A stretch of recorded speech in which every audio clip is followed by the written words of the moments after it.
Hi, welcome to Paul's Tackle Reviews. My name's Paul Cresswell.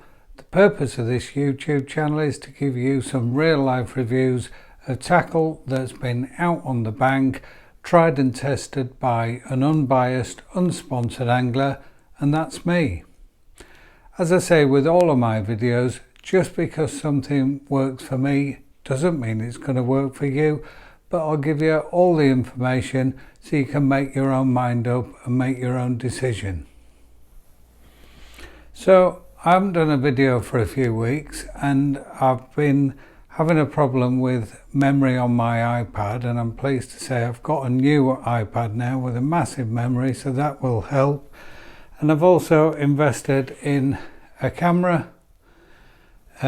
It's not a GoPro, it's a GoPro copy. It's an Akaso V50 Elite. It does 4K filming and I got it off eBay brand new, under 40 quid, and you'll see the quality because there's going to be some videos today.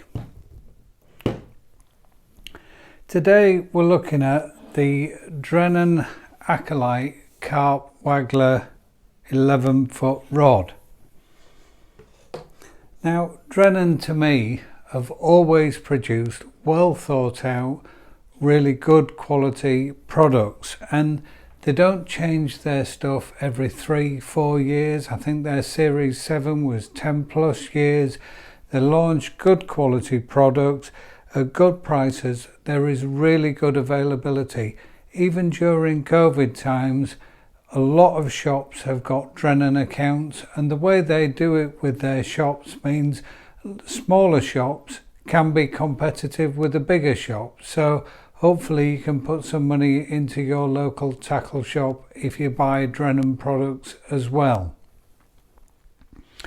I've had this rod 3 years now. They're around 170 quid. It's in the it's their flagship model. All the manufacturers have got a premium kind of carp waggler, pellet waggler rod in their range. 170 is about the bottom end of the premium, if you like, in terms of price, but I think the performance is excellent. The Matrix, the Map are slightly more, the Preston Superas around the same range. So that's the competition for this rod, but I haven't seen any of the other rods. This is the only one I've used. It's a beefed up waggler rod. It's not a silvers rod. If you're going for small silvers, this isn't the rod to use. But that said, if I'm getting, sometimes on the pellet waggler, some of these venues are full of small little roach, 4-6 ounce fish, and this handles them fine. You don't bump them off and you've still got a bit of action in the rod. So it's great for even just small fish. F1, I would have no problem using this. Right up to low doubles is where I think this rod sits. So the features of this rod, and it is a very thin rod. And at the butt there, I reckon I've measured as best I can, and it's about 1 centimetre as the first measurement of the carbon. It's a very light rod. Total weight, I'll put some pictures up there, around 126 grams. That in old money is about 4.5 ounces, so it's a very light rod. It's got two double leg rings on the butt, another single there, and it's got a total of 10 on the tip. And as you can see, it's a 2-piece rod, folds down great, 5.5 foot, fits in your ready rod hold all. It's got a screw reel fitting, works fine, I have no problems with that at all. And it's got a full cork handle. But don't worry, for those of you who like a plastic handle, it does come with a plastic wrapper that you can leave on. Absolutely one of my pet hates, but some people seem to think that's what you should do. A full cork handle, and when you put the reel on, the middle of the reel that I use to the butt is 19 inch or just over 49 centimeters, that distance. I think it comes with a little bag, but that'll be somewhere on the floor in my garage. Once you've used it, it's in your ready rod hold all, and that's it.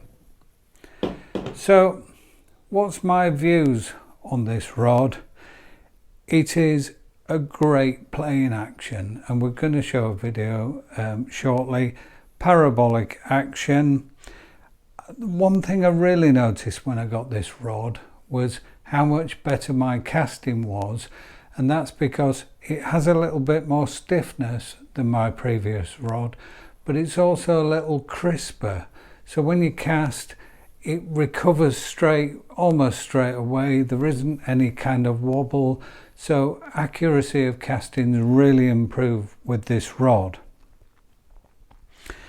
Now, until you see yourself on video, you don't know what your casting technique is, and I'd always assumed that I was up there and I was using the bottom of it. But when you see yourself casting, what I tend to do is use my bottom hand around there for leverage for casting, and you'll see that on the video, and that was on my other video for my cadence rod as well.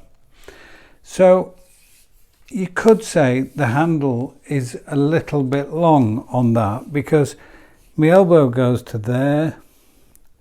When I cast, I tend to put my left hand around there. That said, I've never noticed it being long, getting in the way, catching on my clothing, but you might say it's a little bit long. It's not something that worries me because, like I say, it hasn't caused me any problems. So, as with all Drennan rods, I'm going to read out what they've put here. So, 11 foot, 3.35 meters, ultra slim, lightweight, average rod weight 4.5 ounce, which is what I said. Ideal for all wagglers up to 10 grams loaded. Ideal reel lines 4 to 6 pound plus. Hook lengths 3.5 to 5 pound or up to 6 pound fish straight through. So I've caught a lot of fish on this rod, and I always tend to find when you're going for the bigger carp, those 5 to 8 pound mirrors are the one that cause you most grief and really charge around. The other day I had a 13 pounder on this and it just hugged the bottom, but it didn't really tear off. So what's my setup when I'm pellet waggler fishing in this video? Well, I've got that rod, I've got a Cadence CS10 3000 reel. That's quite a small reel, but it's absolutely perfectly matched with this. It's got a brilliant clutch, and this year I've stopped playing fish on backwind and I'm using the clutch. Modern clutches are just fantastic and I'm really enjoying it. The reel works really well with it. In the video I'm using 8 pound Matrix Horizon, which might sound a bit, but it is only 0.20 millimeters, so it is a very fine line. And occasionally if I'm going pellet waggler and they might only get up to 5 pound, I'll use Guru Pulse 4 pound on the same reel on this rod, and I've not had a problem. That's slightly thinner at 0.18, which helps the casting maybe a little bit. I then have the Preston pellet wagglers, the new ones. I think these are fantastic. They fly really well, they're easy to see, they're not massive, they don't make a lot of splash, and if you feather your cast in, they really do work well. I've got a small snap link swivel on there with a couple of the Preston stops. They're new things for holding your floats in place. And then my hook length is a shockboat hook length. It's the Preston KKMB, the medium hook. Never had a problem with that. is tied to 017 Reflon power, which is probably about 020. We all know that Reflo is understated, and it's got a band tied on the end. And in the video I fished all day and I didn't lose a band, and I had no problems with that hook. I think it's a perfect pellet waggler hook. So just before I wrap up, I'll talk about the video. There's a short bit showing me casting with the rod, and I think there's 3 separate little clips of me casting. I then decided to turn the camera off, so I swiveled around on my box, went to reach for the camera. My rod was there. It started bouncing up and down, nearly got pulled in, and then you can see me play a fish that's around 7 or 8 pounds. And I think in the video you can see the hoop on the rod, you can see the power in the rod, me leaning. These are big, healthy fighting fish at Ivy House on Willow Lake, and I had a fantastic day catching lots of these, up to 13 pound. I did weigh the 13 pounder, so you can get a real good idea of what the rod is capable of and what it can do. I was fishing around 20 meters, I think it was 22 turns, and I was using a 4 gram Preston pellet waggler, and I wasn't really exerting myself to get out there, and I was feathering it down. So you can see how good it is for casting as well. I hope this video is really useful. We'll move on to the 2 clips now. If you want to give me a like, a thumbs up or subscribe, that's great. Now I've got my IT sorted, hopefully I can do some more videos, get some more content uploaded. The last one I did, which was the awards, seemed unbelievably popular, so I'm thinking of more awards. Again, keeping it small, maybe under 20 pounds, but I'm working on that one at the minute. Until next time, tight lines.